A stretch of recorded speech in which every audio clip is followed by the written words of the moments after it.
बहुत negative impact होता अगर आपकी कुंडली में कोई जेमस्टोन रिकमेंडेड नहीं है, ये लाइक साइंटिफिकली भी प्रूवन है। है। अगर कोई वो रिकमेंडेड जेमस्टोन नहीं पहनता है तो कैसे इम्पैक्ट आ सकता है? किसी का नॉर्मल जैसे जॉब में स्ट्रगल चल रहा है या फिर स्टडी में स्ट्रगल चल रहा है। तो हो सकता है रूबी पहन के उन्हें एंगर इश्यूज आ जाए। Hello everyone and welcome to the very first episode of the basic understanding of gemstones. I'm your host Rashmi and आज हमारे पहले जो गेस्ट हैं मिस्टर शैलेंद्र सिंह, ये जेमस्टोन्स के एक्सपर्ट हैं, तो लेट्स वेलकम हैं। Hello mister Shailendra Singh sir, आप कैसे हैं? मैं एकदम बढ़िया, आप कैसे हैं? सर मैं भी बहुत बढ़िया।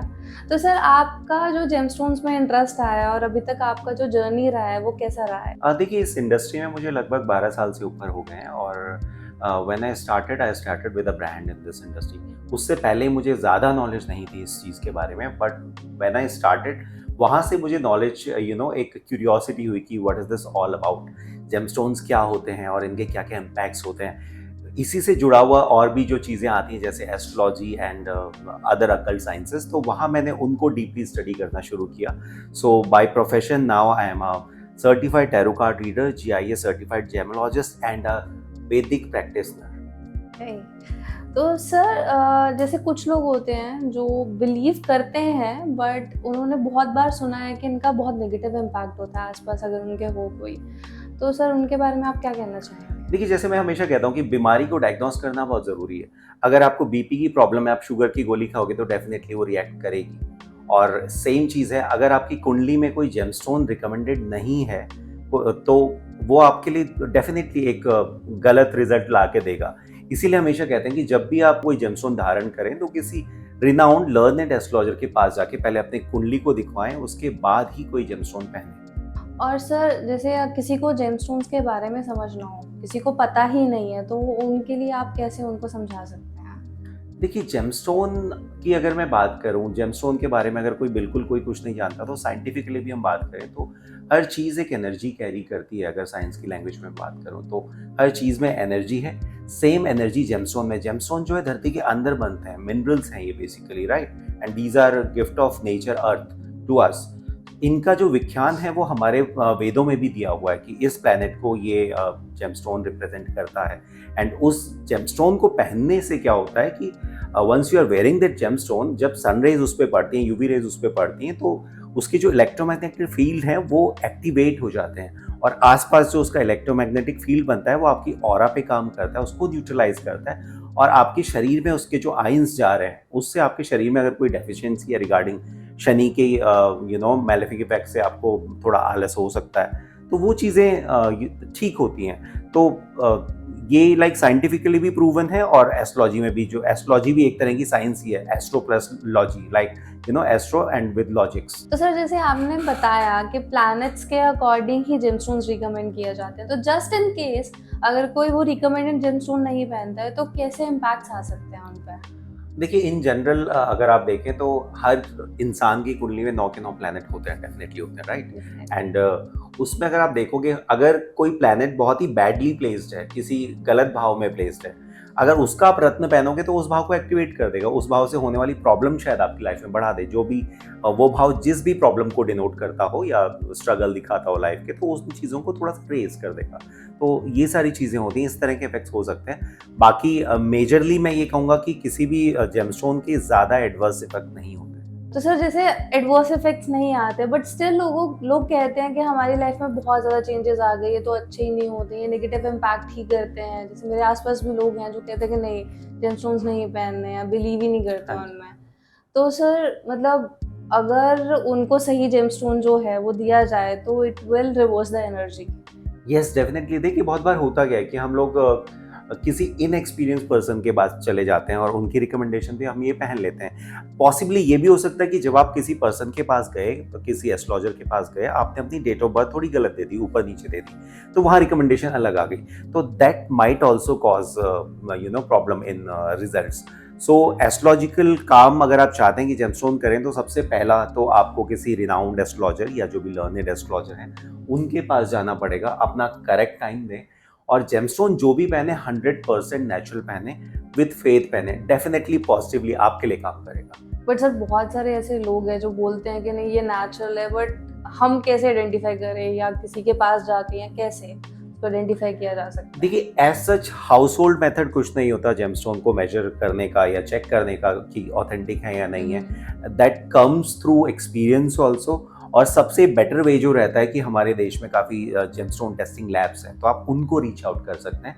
और नाम नहीं लूँगा मैं उनका, आप उनको रीच आउट कर सकते हैं उस चीज़ के लिए. तो सर मैंने ये भी सुना है कि एक तरह के जेमस्टोन्स नहीं होते हैं, तो अगर आप थोड़ा सा बताएं, बिकॉज मेरी भी ज़्यादा नॉलेज नहीं है इनके बारे में, तो मैं जिस हिसाब से लर्न करना चाहती हूँ वो चीज़ को. देखिए बेसिक अगर आप जेमस्टोन को अंडरस्टैंड करना चाहते हैं तो जेमस्टोन को आप दो कैटेगरी में डिवाइड कर सकते हैं. एक आप कर दीजिए ऑर्गेनिक. ऑर्गेनिक जहाँ कोई भी लिविंग बीइंग इन्वॉल्व है, as in coral, pearl, amber.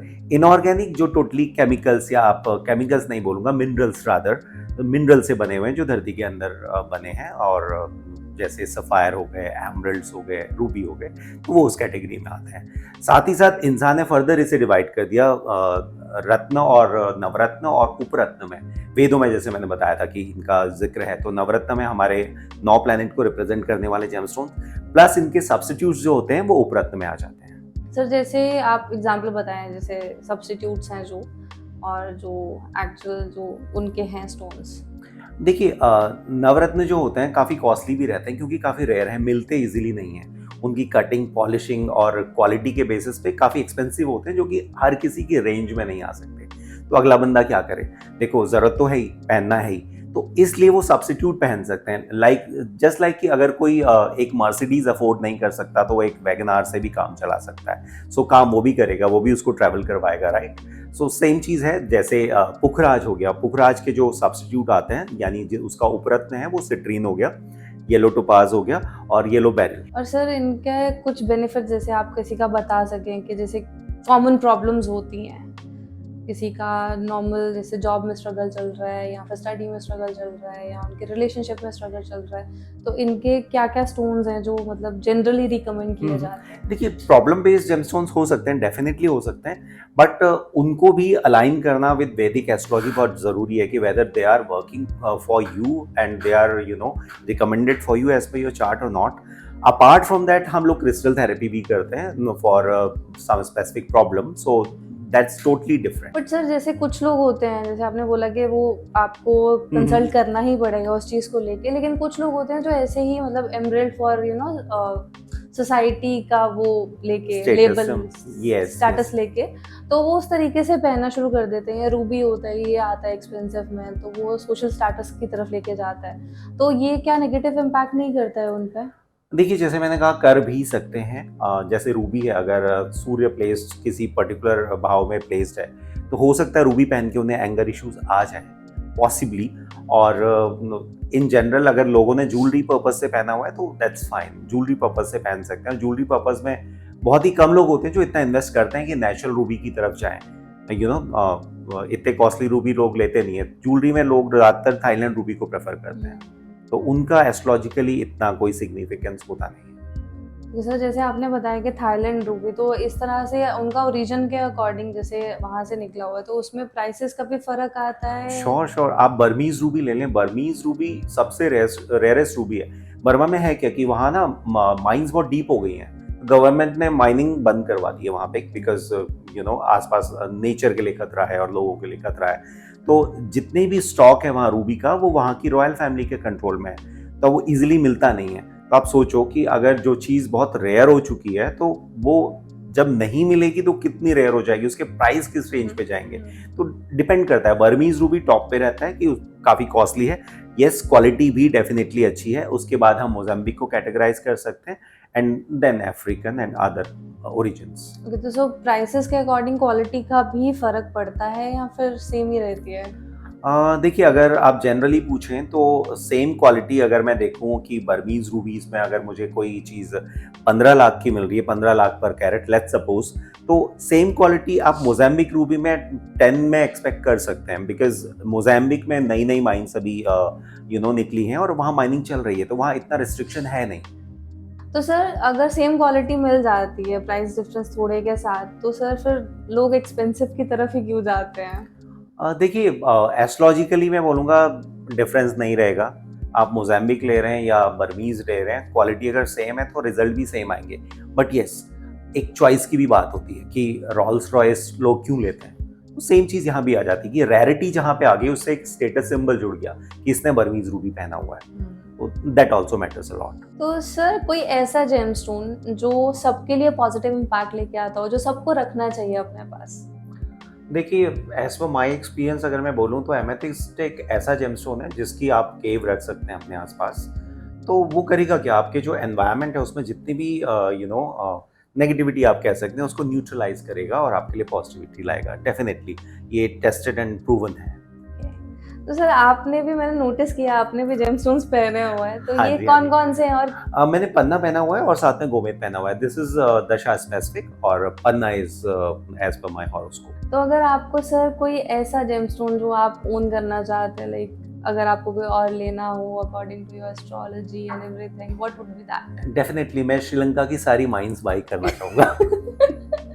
तो सर आपका फेवरेट जेमस्टोन कौन सा है और क्यों है वो? देखिए, फेवरेट की अगर बात करें तो जैसा मेरा लग्न भी शनि का है और राशि भी शनि की है, तो मुझे ब्लू सफ़ायर काफ़ी अट्रैक्ट करता है। रीज़न एक तो शनि का जेमस्टोन है। शनि वैसे भी हमारे जो शनि महाराज हैं वो न्याय के देवता हैं। तो फर्स्ट रीज़न तो यही आता है और कहीं ना कहीं एक रॉयल्टी को डिनोट करता है। अगर आप देखेंगे ब्लू सफ़ायर का जो ब्लू कलर है वो रॉयल्टी को दर्शाता है। तो that's why I feel fascinated towards blue sapphire. और सर एक एडवाइस जो आप हमारे व्यूअर्स को देना चाहेंगे? जब भी जेमस्टोन खरीदें, ऑनलाइन अगर आप ले रहे हैं तो किसी ऑथेंटिक साइट से ही परचेज करें। साथ ही साथ पहले अपनी कुंडली ज़रूर चेक करवा लें और आजकल तो बहुत सारी ऑनलाइन वेबसाइट्स हैं जिन पे फ्री जेमस्टोन रिकमेंडेशन मिल जाती है, तो आप उसको भी ट्राई कर सकते हैं। So thank you sir for joining us. आपके साथ ये जो सेशन था बहुत एनलाइटनिंग था एंड बाकी के डिस्कशन हम पार्ट 2 में करेंगे। So till then stay tuned, हमारा चैनल सब्सक्राइब कर लीजिए, बेल आइकन को हिट कर लीजिए।